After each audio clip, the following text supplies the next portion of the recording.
Кармадан қорқудың қажеті жоқ. Карма деген ол ғаламның әділет заңы. Қазақ айтады ғой, не ексең соны орасың деп. Яғни істеген ісің өзіңе қайтадан оралады. Ескі дәуір кетті, жаңа дәуір келді. Мынау ескі әлем мен жоғарғы әлем бар ғой, ғайып әлем. Екеуі бірігіп тұр да біздің өткен өміріміздегі кармалардың энергиясы автоматом біздің тағдырымызға араласып кіріп кетіп тұр. Адамдардың арасында жек көру болмау керек ондай. Тек қана жақсы көру болу керек. Ал қазіргі сәтте мысалға мен жұбайыммен, сен жұбайыңмен мысалға біздің ары қарай тағдырымыз, өміріміз не болады?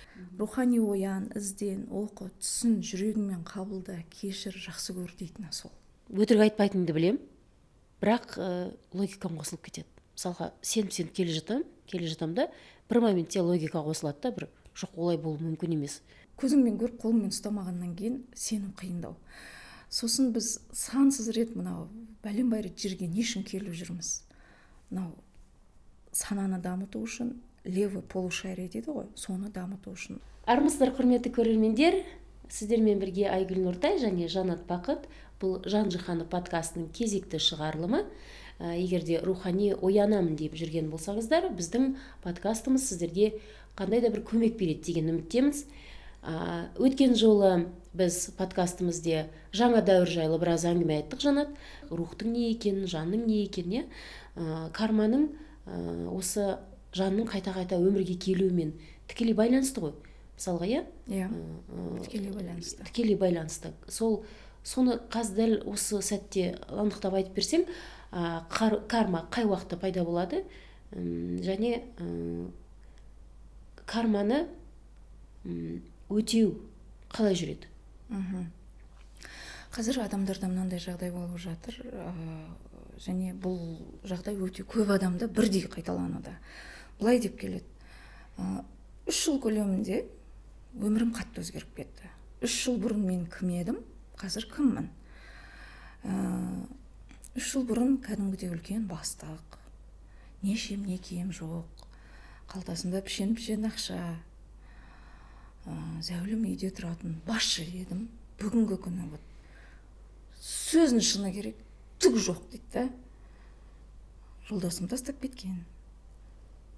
Ақшамның барлығын жаңағы балам құмар ойынға салып жібереді де. Сосын ол ақшаны көбейтем деп үйімді, көлігімді сатып пирамидаға салам дейді. Ол пирамиданы 2 есе табам деп ойлайды ғой. Сөйткен кезде пирамидаң жаңағы ұтылып қалады, пирамидаң лақтырып кетеді, былайша айтқанда, жұмыстан шығарып жібереді. Сенсем түксіз қалдым дейді. Кәдімгі кредит төлеп, қарапайым жұмыскер болып отырмын. Неге олай болуда? Және бір емес бірнеше адам солай келді. 3 жыл бұрын менің тағдырым басқа, қазір басқа деп. Себебі дәуір бірікті ғой. Ескі дәуір кетті, жаңа дәуір келді. Мынау ескі әлем мен жоғарғы әлем бар ғой, ғайып әлем. Екеуі бірігіп тұр да біздің өткен өміріміздегі кармалардың энергиясы автоматом біздің тағдырымызға араласып кіріп кетіп тұр. Қатты әсерін беріп тұр. Бұған дейін 3-4 жыл бұрын ондай болмаған. Ғаламдағы өзгеріс өте тез болып жатыр. Ол соның әсері. Енді қарасақ, неге бұл кісіде бұндай жағдай болып жатыр десек, ол жаңағы өткен өмірімен тығыз байланысты. Жаңағы ақшаның барлығы оның берешегі, біріншіден. Екіншіден, күйеуі кармический болып келген. Яғни өткен өмірде өзі тастап кеткен баласы. Мына жерде менің сол кездегі сезім деген нәрсемен күйеуі тастап кетіп тұр. Қайтарымы. Қазақ айтады ғой, барымтаға қарымта деп. Тура сол нәрсе. Одан кейін қарғыс деген бар қазақта. Менің түсінгенім, қарғыс алмау керек екен, өзіңді қарғамау керек екен. Қарғыстың энергиясы қанша уақыт өтсе де ол кетпейді. Ана адам келіп қайтадан сөзін өзі алмайынша, ол қарғыс сенің жолыңды байлап тұрады. Бұл кісінің де қазір түксіз қалып көгермей отырғаны бір әулие кісінің қарғысын алған екен кезінде. ол әулие өзі енді біздің жаңа жұмыс барысында бұл кісінің тағдыр кітабымен жұмыс істеген кезде келді де өзінің сөзінің қайтадан алатынын, қарғысын және кешірім сұрағаннан кейін қарғыстың күші жойылды ғой. Қарғыстың күші жойылды. Ендігі уақытта бұл кісі жаңа өмірін бастайтыны айтылды. Тағы бір оқиға бар. 4-3 жыл бұрын ер адам кәдімгі жағдайы жақсы, отбасын бағып отырған, 4-5 баласы бар, тепсе темір үзетін апталдай азамат. Бізге келген кезде анасы алып келді. Жаңағы эпилепсия ауруы бар ғой, сол аурумен ауырып, аузынан көбік ағып, кәдімгідей жатып қалады. Ақыл есін білмейді. Кәдімгі далаға жүгіріп, сонымен қаратпаған емші тәуіпі жоқ. Дәрігерлердің барлығына қаратады, шетелге дейін апарып келеді. Бірақ ешқандай ем жоқ. Ақырғы ең соңында не үшін бұндай болды деп бізге алып келген екен. Ол ер адамның тағдыр кітабын қарасақ, өткен өмірін көрсетіп тұр. Жаңағы соғыс кезі. Соғыста жаңағы кезінде жас балаларды жинаушы еді ғой. Сонда бұл кісіге берілген тапсырма 18 жастан асқан ер азаматтарды жинақтау екен соғысқа. Ал бұл кісі бүкіл үйді тінтіп, бойы ұзын 12-13 жастағы балаларды алып кетіп отырған. Сонда бір кейуананың немересі болған екен, оның жасы 13-те, бойы ұзын болғаннан кейін ана кейуананың қолынан жұлып тұрып, ана баланы алып кетеді. Сонда кейуана айтады да, баламның қаны сенің мойныңда. Егер өлетін болсаң, сен жауап бересің дейді ғой. Қойш дейді да, енді ол қай заман соғыс кезі. Алып кетіп қалады. Сөйтейді, енді ана бала ондайды көрмеген, соғысқа барған бетте жаңағы оқ тиеді, басынан тиеді оқ. Сол жерде жаңағы судорога беріп, эпилепсия құсап, ана кішкентай бала аузынан көбік ағып өледі. Сонда қазіргі күні сол анасынан, кейуанадан алып кеткен ер адам жаңағы қазіргі алдыма келіп отқан ер адам болып шықты. Кейуананың қарғысы жібермей тұр, баламның қаны сенің мойныңда. Ол қалай өледі, сен де солай өл деген. Ана бала оқ тиіп, бағанағы дірілдеп аузынан көбік ағып өлді ғой. Қазіргі күні бұл кісі өзі сөйтіп ауырып, ес-түсін білмей жатыр. Ең қызығы, сол кейуана қазіргі күні әйелі болып келіп тұр. Сөйтіп, әйелі басқа қалада екен, әйелі қайта тақырыптарды түсінеді, рухани оянған және екен. Телефонмен хабарласып, сонымен қарғысымның күшін жоям, енді ол қарғыс жолыңды байламайды деген нәрселерді айтқызды, оның жоғарғы рухы. Сөйткен кезде енді мына ер азамат 3 ай көлемінде жазылып кетеді деді. Карма жібі үзілді ғой. Карма жібі үзілді. Біздің айналамыздағы адамдар, жұбайымыз, бала шағамыз, қайын жұртымыз барлығы ол карма сабағымен келіп тұр. Бұрыннан бері жүрген рухтар. Бекер жүрген жоқ, енді жоғарғы әлемде топтас рухтар деп айтады. Ал жерде ол сізбен бірінші рет келіп тұрған жоқ. Сан уақыттан бері келіп жүрген адамдар. Тек рөліміз ғана ауысады. Ойыншылардың рөлі ғана ауысады. Бір өмірде жаңағы күйеуің болып келеді, бір өмірде анаң болып келеді, бір өмірде балаң болып келеді деген сияқты. Не үшін? Опыт жинақтау үшін. Және ғаламның әділеттілігіне мен таңғалам, және Құдайдың мейірімділігіне таңғалам. Мәселен, енді біз білмейміз ғой, енді өткен өмірде кім болдық, мысалы, бір адамды кәдімгі қатыгездікпен өлтіріп қоятын болса, ана өлтірген адам екінші өмірде сенің балаң болып келеді. Сонда жақсы көру арқылы карма үзіліп кетсін деген мақсатта. Адам жақсы көрген кезде, қабылдаған кезде карма үзіледі ғой. Сондықтан қандай да бір қазір семьяңызда қиыншылықтар болып жатса, жаңа қайын жұртыңызды қабылдай алмай жатсаңыз, жолдасыңызбен нашар болып жатсаңыз, яғни бұл жерде бірдеңе бар деген сөз. Сіз осылай рухани ізденіп, зерттеп, жақсы көріп, жүрегімен қабылдаған кезде карма жібі қалай солай үзіліп кетеді. Адамдардың арасында жек көру болмау керек ондай. Тек қана жақсы көру болу керек. Ал жек көру бар ма, значит, ар жағында бір нәрсе тұр деген сөз. Яғни сен бұл өмірге өткен өмірде өтпеген сабағыңды өту үшін келіп тұрсың. Солай болып тұр. Және ең бір қызық нәрсені айтайын, біздің ДНК-мызда барлығы бар, бірақ бір нәрсе жоқ екен. ол не? Ол ер мен әйелдің арасындағы махаббат. Бұған дейінгі әйелдік энергия мен еркектік энергияны жер планетасы эксперименттен өткізген өткен эфирде айттық қой. Иә. Сонда біздің ДНК-мызда ер мен әйелдің арасында шынайы махаббат жоқ. Ол даже біздің лира эпостық жырларымызды алайық. Мысалы, махаббат күні ойбай дейміз. Қозы мен баян. Баянды махаббат па? Баянсыз. Қыз жібек пен төлеген. Баянсыз махаббат. Еңлік пен кебек. Баянсыз махаббат. Естай Қорлан. Шетелдің жаңағы сондай Ромео Джульетта сияқты мысалы алатын болсаңыз шығармаларын барлығының махаббаты баянсыз. Шын ғашықтар қосылмайды деген. Иә. Солай. Шын ғашықтар қосылмайды деп өзі айтып кеткен. Бізде ер мен әйелдің қатынасы тек қана кармалық байланыста болды. Қазіргі уақытқа дейін. Қазіргі уақытқа дейін. Ал жаңа дәуірдің ерекшелігі сол, енді шын сүйгендер қосылатын болады, шын махаббат болады, тең-теңімен жаңағы тезек қабымен болады. Ал қазіргі сәтте мысалға мен жұбайыммен, сен жұбайыңмен мысалға біздің ары қарай тағдырымыз, өміріміз не болады? Енді көп қыз келіншектер сұрауы мүмкін, енді қазір біз жолдасымыз бар, ол қалай болған, әрі қалай болады деп. Бізде енді бәрібірде кармалық қарым-қатынас барлығымызда.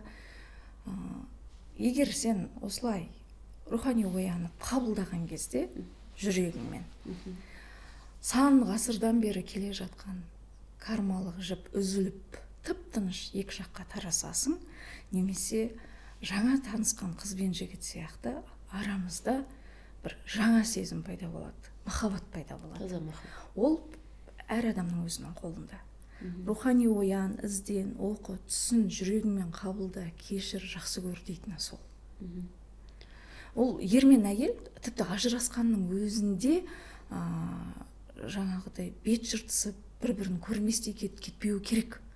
Ажырасқан кезде кәдімгідей мысалы екеуміз қалай сөйлесіп отырмыз, қалай мысалы доспыз, сыйластық араларында болу керек сезім. Ал ондай жоқ па, яғни карма жібі үзіліп деген сөз емес. Талай оқиғаны естіп жатыр ғой, мысалы әйел кетіп қалады ажырасам деп, бір жыл өткеннен кейін күйеуі артынан келеді де жаңағы өртеп жібереді, өлтіріп кетеді деген оқиғаны көп естіп жатырмыз. Яғни бұл жерде карма әлі үзілмей тұр деген сөз.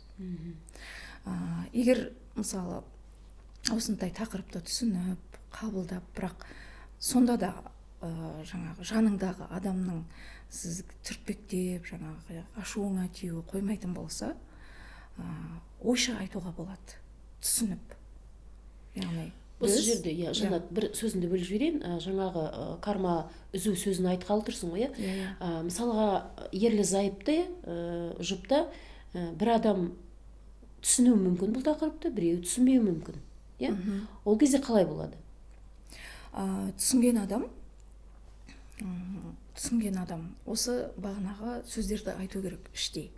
Яғни өткен өмірде біз кім болғанымызды білмейміз. Өткен өмірде бір-бірімізге жаңағы қиянат жасап қойсақ, бір-бірімізді кешірейік, мен сені кешірдім, сен мені кешір. Енді біз жаңа дәуірде жаңа қадаммен, жаңа сезіммен алға қадам басайық деп ойша айту керек. Сонда оның аурасы жап-жарық болып кетеді, кәдімгідей жарық энергия бөледі. Оның жарық энергиясы бүкіл отбасының ойын өзгертуге, тағдырын өзгертуге септігін тигізеді. Бұл тәжірибемізде болып жатқан нәрсе. Ғажайыпқа сүйену керек. Жанат, маған көрермендерде мынадай сұрақтар келді. Осы карма тақырыбына байланысты подкаст түсіреміз деген кездерде. Мысалға, біздің кармамыз өтелсе, ол балаларымызға жеңілдік бере ме деген сұрақ қойылды. Жеңілдік береді, бірақ балалардың барлығы кармамен келмейді ғой сізге. Қазіргі күні, мысалы, сіздің 4 балаңыз болатын болса, оның 2 балаңыз міндетті түрде сізге көмекке келеді. Яғни жерге көмекке келіп жатқан адамдарға махаббат әкелуші, жаңа программамен келіп жатқан жерге жаңа балалар. Олардың ДНК-сы, санасының жұмыс істеуі бәрі басқаша. Ал келген жаңағы 2 бала, ол кармический болуы мүмкін. Анасы немесе әкесі түсініп осыны қабылдаған кезде карма шиыршығы бірден үзіледі. Рухани ояну міндетті дейтіні сондықтан. Тағы да қайталап айтамын. рухани оянбай біз бұл карма шиыршығынан шыға алмаймыз. Иә. Одан кейін бір отбасыда мысалы 5 бала болатын болса, 5-еу 5 түрлі болады. 5-еуінің жаңағы тағдыры әртүрлі. Бір ата-анадан алада құлада туады деп қазақ айтады ғой. Әке-шешесі бір, сол бір тұқымнан, бірақ неге 5-еу 5 түрлі деп бұған дейін сұрақ қойдық. Жауабы жоқ болатын. Себебі әрқайсының кармасы әртүрлі. Яғни тағдыр жолы деді қазақ, бұны маңдайыңа жазылған тағдыр деп айта салатын еді ғой. Оны тереңнен қазір біз карма сабағы деп айта отырмыз. Негізінде барлығы бір. Одан кейін әр баланың рухани деңгейі әртүрлі. Жерге біреуі көп келген абыз рух болуы мүмкін, біреуі жерге енді келіп жатқан жас рух болуы мүмкін. Соған сай балалар бір-біріне ұқсамайды. Одан кейін бір үйдегі байқасаңыз, тете өскен балалар деп айтады, бір-бірімен кәдімгідей бір ойнап отыра алмайды, ұрсып, төбелесіп, төмпештеп отырады. Сол жердің өзінде кәдімгідей кармалық сабақ өтіп жатады да. Мысалы, алдында бір адам келген, 2 баласы андай тату емес, үнемі төбелесіп отырады. Сол неге дейді да, сонда кезінде екеуі екі елдің басшысы болған екен, бір-бірімен кәдімгі жауласып, бір-бірін өлтірген ғой. Сөйтіп екеуі бір отбасыда бауыр болып келген. Осылай бауыр болу арқылы, бір-бірімізді жақсы көру арқылы, бала күнде ақ карманы үзіп тастаймыз деген контрактпен келген ғой. Яғни бәрі бекер емес. Бұл жерде меніңше 2 бала екеуінің кармасын өтеу жолында олар кішкентай ғой мысалға түсінбейді. Бұл жерде ата-ананың біреуінің рухани ояу болғаны өте маңызды сияқты, өте маңызды, иә. Ол екеуі төбелесіп жатса, одан кейін анасы еп, бақырып шақырып екеуін ұрсып ұрып жатса, онда не болады? Ештеңе шешілмейді. Одан әрі жағдай шиеленіседі. Ол ертең есейген кезде де бір-бірімен шекісіп жүруі мүмкін. Карма үзілмей. Сондықтан басқа жол жоқ болып тұр ғой. Ата-ананың біреуі бәрібір де. Екеуі карманың өтеуіне жол салушы көпір болып тұрады ата-ананың бірі. Түсінікті. Рухани кармалық отбасы мүшелері кім болып келуі мүмкін? Бір сөзінде айтып қалдым, кармалық отбасы біз бірнеше рет өмірге келген кезімізде, енді осыдан кейін болмайды ғой енді қайта. Өмірге осы уақытқа дейін келгенімізде біз сол бір топ рухтармен бірге қайта-қайта контракт жасап келе береміз. Ол кім болуы мүмкін, рухани отбасы? Кім кіруі мүмкін оның ішіне? Ата-анаңыз, міндетті түрде балаларыңыз, қайын жұртыңыз, төркініңіз, тіпті құда-құдағиыңыз, міне осылардың барлығы достарыңыз, достарыңызбен енді аса ондай карма жоқ, бірақ негізінде шиеленіскен карма ол сіздің қасыңызда жүрген отбасыңыз, басқа жол жоқ. Тағдыр кітабын көріп жатқан кезде, мысалы, ер мен әйелдің қазіргі күні 300-400 өмір бойы бірге келе жатқанын көреміз. Сонда ойлай беріңіз, қанша өмір бойы жұптасып келе жатқан. Тағдыр кітабын ар жағын ақтара беретін болсақ, біз эволюция сатысымен жан-жануарлардың кодына түсіп кетеміз. Не үшін керек жалпы? Адамдар сұрауы мүмкін, не үшін айқасып келіп кетіп жүрміз деп. Біз тәжірибе жинақтауымыз үшін, түсінуіміз үшін, сабақ алуымыз үшін, есеюіміз үшін керек. Осының бәрі бізге не үшін керек, Жанат? Есеюіміз үшін. Ең соңғы нүктесі қайда барамыз біз? Мысалға, тәжірибе жинақтаймыз, есейеміз, өсеміз. Ең соңғы нүкте қайда? Қайда барамыз? Енді қисса бар ғой, адамның топырақтан жаралуы. Бұған дейін біз оқыдық, жаңағы жаратқан адамды жаратады, сонда періштелердің барлығы тұрып адамды тамашалайды ғой. Сонда адамды сыйлайсыңдар, бұл менің орынбасарым деп айтады. Періштелердің ұстазы Әзәзіл келіп, бұл адамды жаратпа, жіберме жерге. Бұл соғыс құмар болады, асқазаны тамаққа тоймайды, нәпсі құмар болады, қатын құмар болады, жерді лаңдайды, табиғатты бүлдіреді. Жаратпа бұны, қайтесің дейді ғой. Сонда жаратқан айтады да, менің жоспарым бар, араласпаңдар. Бұл адамды мен жараттым, және менің орынбасарыма бәрің бас ұрасыңдар дейді. Сонда әзәзіл келіп, тек қана мен адамның жүрегіне өте алмадым дейді. Жұп жұмыр мына жерде бір уыс ет бар, не екенін түсінбедім, және мен оған өте алмай тұрмын дейді. Сөйтіп қарсы шыққан әзәзілді жаңағы Құдай жерді жаратады да, жер планетасын жерге түсір жібереді дейді, жаңағы қарғыс айтып. Осы қиссаны оқыдық қой, бірақ бұл ортасынан болып тұр. Ал оған дейін не болды? Оған дейін әзәзіл деген ол періштелердің ұстазы дейді. Құдай екеуінің арасында келісім болды дейді. Жаңағы адамды көрсетіп тұр. Сосын сол адамға Құдай рухты үрлеп жібереді ғой. Ана адамның мүмкіндігі бүкіл періштеден де мықты болады. Періштелер жауап бере алмай тұрған сұраққа жауап береді. Көрдіңдер ма дейді. Адам сендерден де жоғары болады. Сондықтан сыйлаңдар, бас иіңдер деп айтады. Оған дейін Құдай мен әзәзілдің арасында қандай келісім болды? Қазір мен адамды жаратам, сен соған қарсы шығуың керек, жаратпа деп айтуың керек. Сөйтемде мен сені жерге жіберем, мен саған жер планетасын сыйға тартам. Ана адам жерде туылады, әр тұрған періште сол адам кейпінде жерге түседі, жадын өшіреді. Сөйтіп өзінің кім екенін білуге ұмтылады, талпынады. Сөйтіп ең соңында өзінің кім екенін түсініп, маған қайттан оралу шарт дейді. Яғни қиындықтардан өтіп, саналы есейіп, сосын барып маған оралуы шарт деп айтады. Сөйтіп олы келісім болады. Ал біз қиссаның ортасын оқыдық та, бұл Құранда да бар, адамның топырақтан жаралуы. Ар жағында не болды, одан кейін не деген нәрсені біз ойламадық, түсінбедік, ертегі сияқты қарап келдік. Ал қазіргі күні сол болып жатыр. Біздің барлығымыз өзіміздің кім екенімізді уақытша ұмытқан періштеміз, сөзінің шыны керек.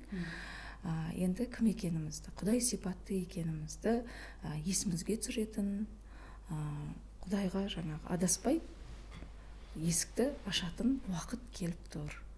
Саналы түрде біз есеюіміз керек болды. Бұл оқиғаның барлығы, жаңағы карма шиыршығы, жерге сансыз рет келуіміз, барлығы біз есеюіміз үшін. Өткен жол көрсеттім, Раушангүлін елестетіңіз, қаншама тікеннен өттік, ал Раушангүл бүгінгі таңда адамзат үшін бір жарып тұр. Бұл жаңа дәуір. Сол Раушангүлінде біз өзіміздің кім екенімізді біліп жатырмыз. Енді осыған дейін сан миллиондаған жыл бойы армандаған, асан қайғы армандаған жерұйық, яғни қой үстіне боз торғай жұмыртқалайтын заманда өмір сүретін болғанбыз. Соған бара жатырмыз біз. Соған келе жатырмыз. Әзірге былайша айтқанда біздің жан тәнімізде, бүкіл ғаламда, бүкіл жер планетасында әзірге жөндеу жұмыстары жүріп жатыр. Ескі дәуірде жаңағы қиратқан, бүлдірген нәрсемізді жөндеп, енді жаңағы жаңа дәуірге, жаңа ғасырға келе жатырмыз. Жанат, біз бағанадан бері карманың не екенін айттық, карманы қалай үзуге болатынын айттық, оның үзілгенін қалай білуге болатынын айттық. Енді мынадай сұрақ, карма өтелмесе не болады? Карма өтеледі ғой, ол бәріміз соңғы ең соңғы шегіне жетіп тұрмыз ғой, бәріміз соны өтеу үшін. Өтелмейді деген әңгіме жоқ. Болмайды. Сен өтемесең де, сені соған алып келеді. Өзің түсінбесең де. Біздің қасымызда тәлімгерлеріміз бар, жаңағы сансыз жүрген өзіміздің жоғарғы рухымыз бар. Қазір соған алып келіп жатыр ғой. Не үшін адамдардың барлығын 2-3 жыл көлемінде кредитке кіргізіп жіберді? Не үшін жаңағы алаяқтарға алданып жатыр? Не үшін жаңағы ауру сырқау көбейіп жатыр? Ауру сырқау көбеюде, неге жаңағы бүкіл жиған тергеннен айырылып жатыр?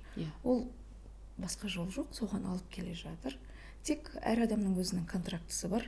Кармамды өтеп, тағдыр кітабымды жауып біткеннен кейін мен кетіп қалам, сосын жаңа дәуірде қайттан туылам деген контрактты таңдауы мүмкін. Немесе тағдыр кітабымды жауып, кармамды жауып, осы денеммен жүріп ақ жаңа тағдыр кітабымды ашам деген таңдауды жасауы мүмкін. Ол әр адамның өзінің жоғарғы әлемдегі контрактісіне байланысты. Мысалы, үлкен кісілер бар ғой қазіргі күні. олардың рухы мысалы осы күні тағы немде контрактымды жабам да келесі жаңа дәуірде туылам деуі мүмкін.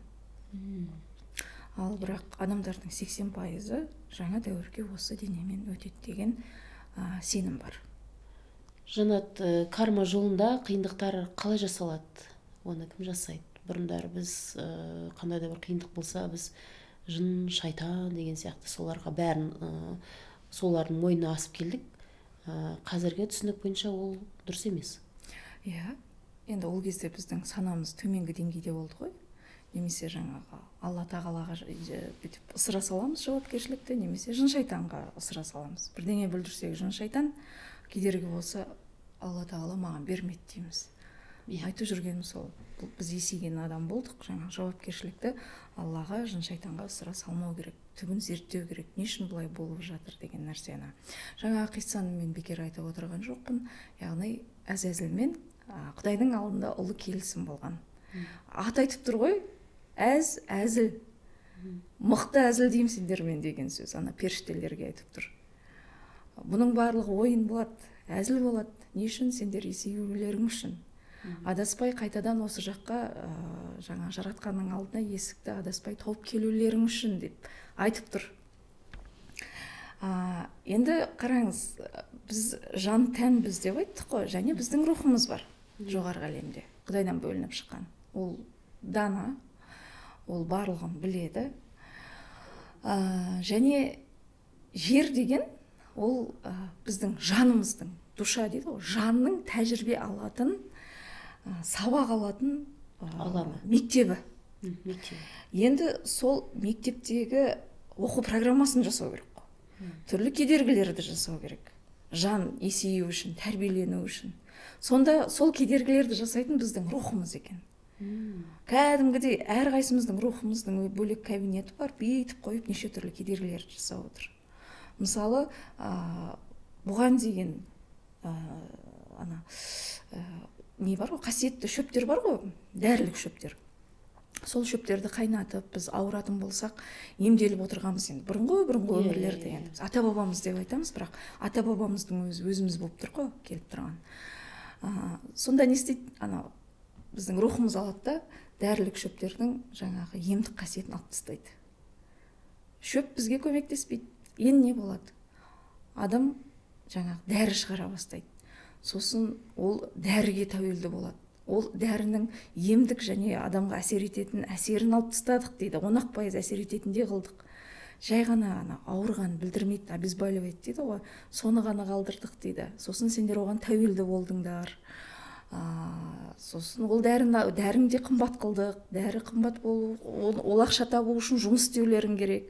Мен айтам ғой енді сол рухтардан сұрап жатырмын. Не үшін енді бұның барлығы десем? Енді сендер рухани оянып кетпес үшін жаңағы сансара шеңбері бар ғой, соның ішінде сандалып, денсаулығыңмен алысып жүрулерің үшін. Рухани оянып кетуге болмайтын еді ол кезде, уақыты келген жоқ. Сендер саналы түрде әлі есеймей тұрдыңдар дейді. Мысалы, Мұса пайғамбар, Иса пайғамбардың кезінде мен ояндым деп оянған әулие кісілер бар ғой, соларды өлтіріп отырған. Себебі уақыты келмеді. Сондықтан не үшін Құдай мені жазалап жатыр, соншама сынақтар не үшін деп Құдайды қарғаудың қажеті жоқ. Оны істеп отырған өзіміздің жоғарғы рухымыз бізді жерде қадағалап отыр, және әр кедергіні өзі бүйтіп жолға қойып отыр. Не үшін? Есеюіміз үшін, жаңағы кедергілерді жарып өтуіміз үшін. Мысалы, қазір айтып жатыр ғой, жер жеңілдеп жатыр. Бұрын ауыр болатын. Күн сайын жердің герці көтерілуде, вибрация көтерілуде деп айтып жатыр. Шуманның герцін зерттеп, кәдімгідей өлшеп отырған адамдар бар, специально аппараттар бар оны. Сонда не үшін жер жеңілдеп босап жатыр десек, біздің әрқайсымыздың рухымыздың жаңағы жұмысы өзгеруінде. Алдында бір кісі келді, рухының енді жан бөлек, рух бөлек, екеуінің қызметі екі түрлі. Рухының қызметін қарасақ, сонда айтады да, жабайы аңдар бар емес пе, солардың адамға шабуылдауын жасап отырдым дейді. ал негізінде табиғатта шабуыл жасамау керек. Ол жоқ болған ғой сонда заңдылық. Болмау керек негізі. Құрбандық заңына сай әр жан жануардың, әр нәрсенің азығы бар. Мысалы, құрбандық заңы бойынша адамға қой, сиыр азық болып келіп тұр. Жаңағы жүні, киім, еті азық сол сияқты. Табиғатта да сондай. Әркімнің өзінің, әр нәрсенің азығы бар. Адамға шабуылдамау керек. Ал біз шабуылдау үшін сондай энергияны жасап отырдық дейді. Не үшін деп сұрасам, жаңағы сансара шеңберінің ішінде сендер сансыз рет келіп кетулерің үшін, опыт болу үшін. Жаңағы жабайы хайуандар адамға шабуылдауы сол үшін болды дейді. Одан кейін акула, мысалы, адамды жемеу керек, табиғаттың заңдылығы бойынша. Оны да қолдан жасап отырған, мысалы, біздің рухтар. Сол себепті жаңағы жын шайтан үйтті, азғырды, ойбай деудің қажеті жоқ. Оның барлығы жоспармен, кедергілердің барлығы бізді есейту үшін жасалған. Ойынның стратегиясын өзің жасағанда да қызық қой, жаңағы кедергілерді қойып тастап. Иә, одан кейін өзің соның ішінде ойыншы болып жүріп, жаңағының ішінде өту. Сол сияқты біз өзіміз жоғарғы әлемде кедергілерді жасап тастаймыз да, сосын жан ретінде жадымызды өшіріп, ойыншы болып түсеміз де, сол кедергілерден өтіп жүрдік. Сан миллиондаған жыл бойы. Бұл опыт негізі эксперимент дейді ғой. 5 миллион жыл бұрын басталған екен, шамамен. Енді сөйтіп айтады. Қазіргі күні ол шегіне жетіп отыр. Ақиқаттың барлығы былайша айтқанда ашылып жатыр. Кімнің кім екенін, ненің не екенін түсініп, қазіргі күні толыққанды есейген, рухани оянған адамның деңгейіне жеттік. Кемелденген деңгейге жеттік. Яғни қазір өміріңде қандай да бір қиындық болып жатса, бұл жерде маған Құдайдан себеп іздеудің немесе жаңағы жышылардан себеп іздеудің қажеті жоқ. Бұл маған не үшін, бұл сынақтан, бұның астарында не бар деп біз сонда өзімізге үңілуіміз керек қой, иә? Бұл кедергілер не үшін берілді? Мысалы, қазір мен аппақ киім киіп тұрсам, ақ фонда көрінбейді. Ақтың ақ екені қараның фонында көрінеді. Сондықтан кедергілер не үшін берілді, сынақтар не үшін берілді деп жылаудың қажеті жоқ. Оның барлығы бізді есейту үшін, не түсінуіміз керекпін деп қабылдау керек қой. Дәл солай. Осы кезде ғана біз рухани өсеміз, осы кезде ғана біздің үшінші көзіміз ашылады. Түсінікті. Жанат, мен сені біраздан бері тыңдап жүрмін, осы саған сеансқа келмей тұрып та, мен сенің парақшаңды қарап жүріп, өтірік айтпайтыныңды білем, бірақ логикам қосылып кетеді. Мысалға, сеніп келе жатам да, бір моментте логика қосылады да, бір жоқ, олай болу мүмкін емес. Ол шындық екен, бірақ ол шындық емес сияқты болып көрінеді да. Бұл не өзі? Заңдылық па? Бұны қалай жеңуге болады? Енді бұл өте дұрыс. Мысалы, мен өзім осы сфераның ортасында жүрмесем, күнделікті, мен де сенбейтін едім. Не лағы отыр, не дақпырт, не қуы отыр деп айтатын едім, сөздің шыны керек. Өйткені ол көзіңмен көріп, қолыңмен ұстамағаннан кейін сенім қиындау. Сосын біз сансыз рет бәлен-бай рет жерге не үшін келіп жүрміз? Сананы дамыту үшін, левый полушарие дейді ғой, соны дамыту үшін бізде оң жақ және сол жақ полушарие бар. Оң жақ бізде жаңағы адамның творчествосына, қиялына, ғажайыпқа сенуіне жауап береді, ал сол жақ есеп, логика. Одан кейін рептильді ми бар, рептильный мозг деп айтады ғой, ол бар. Енді бізді сан ғасырлар бойы көрген нәрсеге сенуге үйретіп келді ғой. Сол нәрсе бәрібірде жібермей тұрады. Ол керек кезінде керек, әрине. Мүлдем өшіріп қоюға болмайды. Мүлдем өшіріп қойса, енді ол баяғы деңгейге түсіп кетеміз ғой. Сол жақ ми жібермей тұрады. Сол жақ миды дамыту үшін қалай эксперименттер жасалды? Оң жақ қолмен біздің жазуымыз, оң жақ қолмен жұмыс істеуіміз, оның барлығы сол жақ миды дамыту үшін жасалды. Сосын анау лунатиктер бар ғой, ай толғанда бүйтіп тұрып кететін, оянып кететін. Оның барлығы сол кезіндегі аймен эксперимент жасалған болатын. Оның барлығы сол жақ мимен байланысты. Сол жақ ми бәрібір де жібермей тұрады. Логиканың керек кезі де бар, керек емес кезі де бар.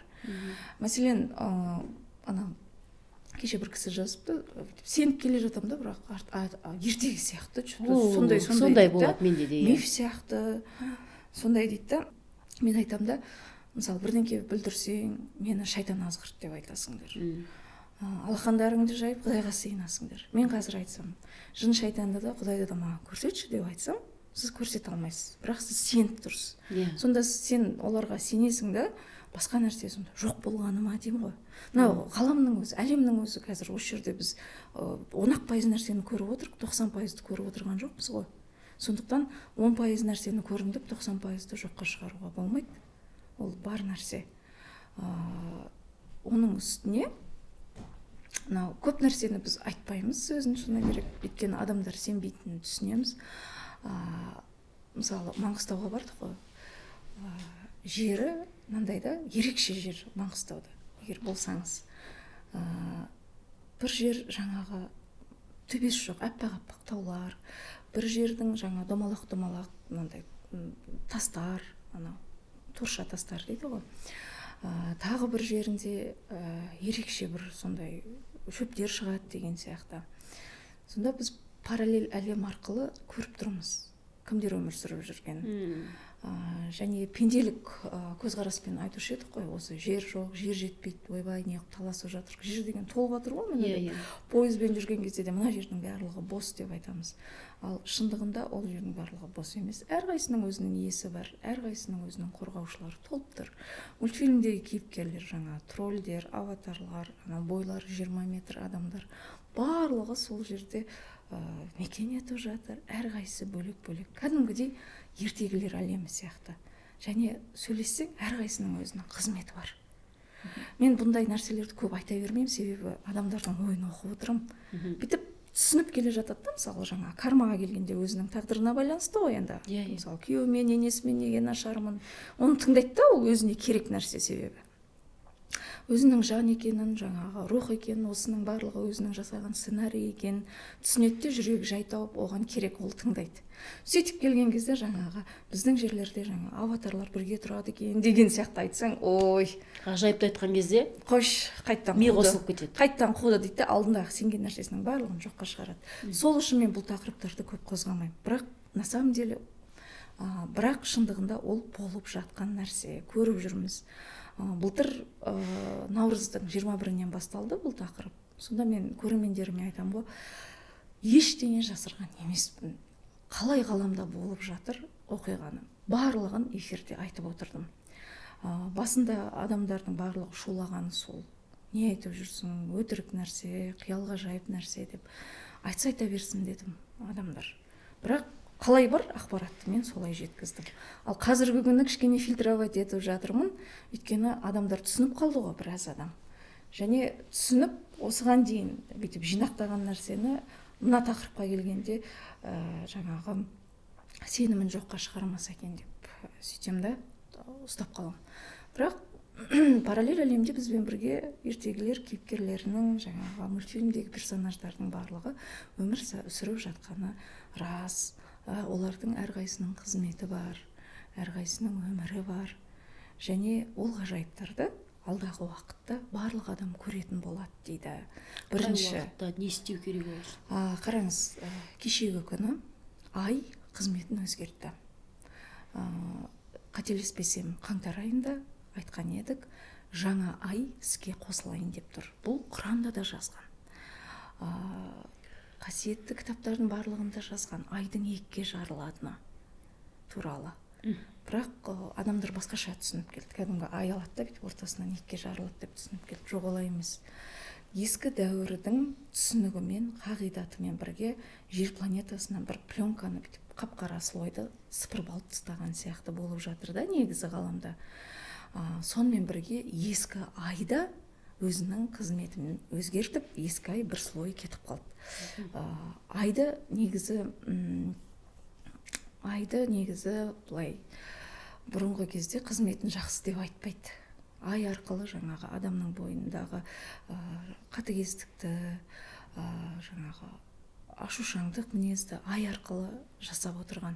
Ай толған кезде біздің ата-бабаларымыз айтушы еді ғой, айға сәлем беріңдер, жаңағы айға саусағыңды шошайтпа, ұйықтап жатқан кезде бетіңе ай түспесін деп. Оның барлығы рас нәрсе, себебі айдың қызметі сондай болды. Адамның жаңағы ДНК-сын өзгерту, неше түрлі кедергілерді сол ай толған кезде жасалған, ай толған кезде жасаған. Магия да ай толған кезде жасалған. Иә. Сиқырлардың неше түрі, қара дуа дейді, оның барлығы сол аймен тығыз байланысты. Яғни ай адамзат баласына өзінің теріс қасиеттерін көрсетіп келді ғой. Иә. Одан кейін әйелдің энергиясы өте ғажайып, өте ғаламат. Әйелдің жатырында бір жіп бар, күміс түсті. Ол аймен байланып тұр. Алтын түсті бір жіп бар, жер ананың ядросы бар, ол сонымен байланып тұр. Сол ай арқылы әйелдің жатырының әйелдік энергияны өшірген ескі дәуірде. Тағы да айтам, оның барлығы ғаламдық жоспармен істелген. Адамға жамандық жасау үшін емес. Солай болу керек болды. Бұл ұлы келісім. Мынау әйелдің ай сайын келетін жаңағы қызыл маржаны бар ғой. Бұл жердің нәр алуына, жер ананың оянуына үлкен септігін тигізетін үлкен ол энергия. Оны әйелдер әлі оның құдіретін түсінбейді. Бізге не деп келді? Оны кір нәрсе деп түсіндіріп келді. Өз-өзімізден жиіркенетін қылды. Оның барлық жоспарымен істелді, сол ай арқылы істелді. Ал кешегі күні ескі ай архивке кетті деді. Біздің ескі түсінігіміз, ескі санамыз секілді. Жаңа ай қызметіне кірісті дейді. Енді барлығы басқаша болады. Әйелдік энергия оянады. Әйел өзінің жаңағы ай сайынғы жаңағы қызыл маржанның құдіретін түсінетін болады. Сол арқылы жер ана оянады. Одан кейін аймен теңіз сулары бар ғой, кәдімгі мұхит, су тығыз байланысты екен. Иә. Ай үлкейген кезде судың деңгейі көтеріледі. Судың деңгейі көтеріледі. Сосын судың өзі 7 қабатта ғой. Сонда картинамен көрсетті, су 7 қабатты болса, бірінші қабаты қап-қара слой болып тұрған. Бітті болды. Өйткені адамдардың көбі қара магия жасаған, сумен жасаған.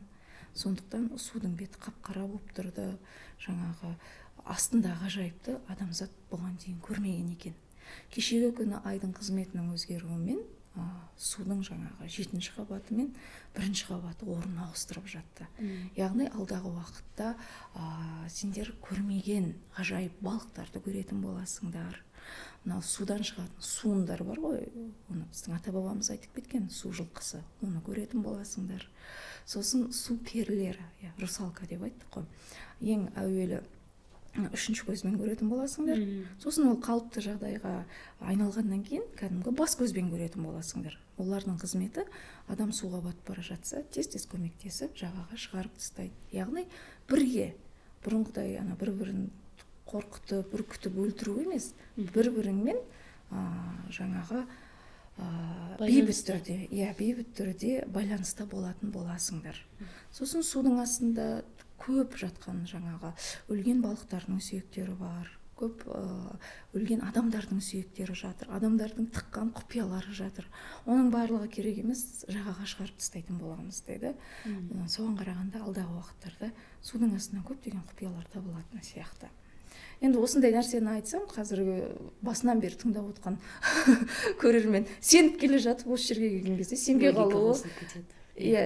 қалуы мүмкін. Бірақ ол өз таңдауыңызда алдағы уақытта осы оқиғалар болып жатады ғой, сол кезде бар ол адамның көзі жетеді, сосын барып сенетін болады. Мысалы, былтыр мартта бүкіл халық қарсы шықты ғой. Не айтып отырсың? Қайдағы су алу, қайдағы жер сілкінісі, қайдағы жаңағы вулканның оянуы, қайдағы Антарктиданың мұзының еруі болып жатыр ма? Болып жатыр. Қазіргі күні сол адамдар қарсы шыққан, тыңдап, қалай еді өзі, не еді өзі, рух әлемі деген не өзі деп Өздері тыңдап келіп келе жатыр. жатыр. Иә, тыңдап келіп жатыр. Себебі бізді енді ескі дәуірдегі кедергілер сондай қылып тастаған ғой, өзімізден басқаның барлығын айналаны зерттеп, өз-өзімен ауруымен басы қатып, бас айналып сөйтіп жүру үшін колесо сансари сол үшін жасалған. Бәрін зерттедік, бәрін білдік, тек өзімізді зерттемедік, өзімізді білмедік. Өзіңді зерттеу қазіргі күні сөздің шыны керек, ұят нәрсе сияқты болып қалды. Мысалы, осындай тақырыпта біреумен сөйлесейін десем, қашады. Иә, халықтың көпшілігі. Қуып кеткен әңгіме деп, ел не дейді. Мен айтам, сен анау әлемде мысалы қазір неше түрлі ерлі зайыптардың ортасында соттар болып жатыр ғой, ойбай анау үйтіп қойған, бүйтіп қойған. Оны айтсаң ұят емес.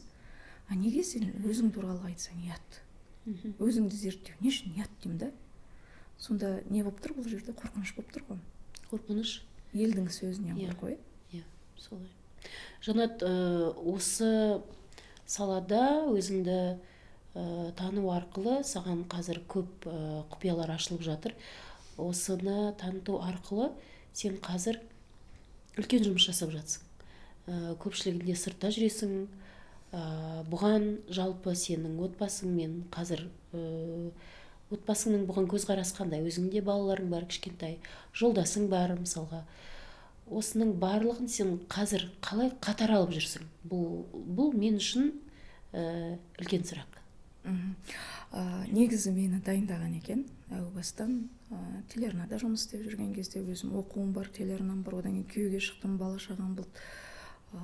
Тоқтамай аз ұйықтайтын, аз ұйықтап тоқтамай жұмыс істейтін. Соған үйреткен сияқты. Қазір үлгерем барлығына. Және мына жұмысым кәдімгідей шын жүрекпен сүйіп істейтін жұмысым. Әр адам мен үшін бір сондай кітап та, кәдімгі тағдыр кітабы ғой бір адам. Сол кім екен, өмірге не үшін келді екен, бұрын кім болды екен, рухының миссиясы не екен, осыны білу маған қызық. Және әр сапарға барғанда да қыдырып бармаймыз ғой біз, үлкен құпияларды ашу үшін барамыз. Айтпақшы, әр сапарды негізі осылай видеоға алдағы уақытта түсіріп, айтатын болсақ, көрерменге көп ақиқат ашылатын еді. Өткенгі эфирлерде айтпаған себебіміз, ол жердегі болған нәрселер кішкене саналар көтермейтін еді, сол үшін қамтымадық, алдағы уақытта қамту керек. Топтас рух дегенді айттық, бағана менің отбасым, жолдасым, бала шағам барлығы топтас рухтар. Яғни осы бағытта, осы миссиямен әу бастан жақта келісіп келген, көмек берем деп. Сондықтан сапарға кету барысында балаларым, күйеуім барлығы түсінеді. Және қолдайды. Өзі мен ана билет алу, орын таңдау дегенді шыны керек қақпаймын. Жолдасым өзі таңдап береді, өзі шығарып салады. Кей сапарларда бірге жібереді, қасымда қорған болып жүру үшін. Және ол отбасы жағында менде кедергі жоқ. Енді туған туысқан жақтан кішкене түсінбеушілік әлі де бар. Не айтып жүрсің деген сияқты. Бірақ алдағы уақытта оның барлығы шешілетініне сенімдімін. Жанат, бүгінгі сұхбатымызда біз көп дүниенің тағы да басын аштық, көп нәрселерге түсініктеме бердік. Менің ойымша бұл ізденіс үстінде жүрген көп адамдарға үлкен көмегін береді деп ойлаймын. Бүгінгі сұхбатқа тағы да рахмет. Бұл біздің соңғы подкастымыз емес, бұдан кейін әлде жалғасын табады. Құрметті көрермендер, сонымен бүгінгі карма тақырыбындағы және де басқа да сіздер жауабын таба алмай жүрген сұрақтар төңірегіндегі бүгінгі шығарылымыз осымен аяқталды. Алдағы уақытта біз сіздерді толғандырып жүрген мәселелерді көтеретін боламыз. Сондықтан әлі де бізбен бірге бола беріңіздер. Барлықтарыңызға үлкен рахмет, аман сау болыңыздар. Рахмет, Айгүл, рахмет көрермендер. Алдағы уақытта енді әр қалаға барған сапардағы ғажайып оқиғалармен бөлісетін боламыз. Осылай әр сапар енді өзінше бір тарих, өзінше бір қызық. Бізбен бірге болыңыздар. Егер сұрақтарыңыз болып жатса, қандай тақырып төңірегінде әңгіме қозғағанымызды қалайсыздар, астына комментарийға қалдырып кетсеңіздер болады. Эфирде қайта көріскенше.